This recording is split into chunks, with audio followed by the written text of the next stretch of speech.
Sandag has announced $1.3 billion. It's a draft budget for more than 200 projects across the region. Sandag board member Terry Gasterlin joins us now, and we're going to talk about all 200 projects. Terry? No, I'm just kidding. How are you? Good to see you. Good to see you, Logan. It's really good to be here. Want to give us some highlights of the 200 projects? And I know we want to talk about housing, too, because that's a hot topic. Well, believe it or not, the budget was actually the little item on the agenda today. The housing item was the big one. So on the $1.3 billion, there were actually no surprises. It was exactly what the board had said in October 2023. This is what we should do with the update. Now, I voted no, and so did Poway, and I wish others had too, because there are things missing from this budget. There's money allocated to certain projects. The airport connector is one where people say, why do the environmentals cost so much? The project I see money allocated to is the Del Mar Bluff stabilization. It includes building seawalls at the bottom of the bluff. We don't want them. Give the money to Imperial Beach, who could use it better. Right. So there's still some discussion. There's a lot of things in there: bike lanes, transit, streets, roads, right? The Otay Mesa, East Port of Entry, Blue Line, Purple Line, things like that. I mean, there's just a lot in there with transportation, obviously. Yeah, and this is a pretty conservative budget. It does have North County projects in it. So overall, the board was happy with it. Okay. But there's certainly more to be tweaked. So stay tuned on the budget. So what happened with housing? Because, boy, there was a lot going on. So the board invited the Director of Housing and Community Development. This is a state department that oversees new housing statewide. That department assigned well over 200,000, well, nearly 200,000 units to the San Diego region back in 2019.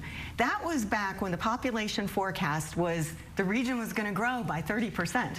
Well, now what's happening? Here we are, 2024, and nothing is getting built. Every city in our region is falling behind this assignment. What is it that's happening? The housing that is getting built is market rate for the most part, and it's getting bought by kind of the ultra-rich people who can afford it. And let me give you the numbers. The density bonus law is the only thing that's really pushing affordable housing to be made. So we in the cities are upzoning an acre to be 20 units per acre. And then if a developer says, oh, I'm going to build 20 and I'll make 4 affordable, they get 10 more.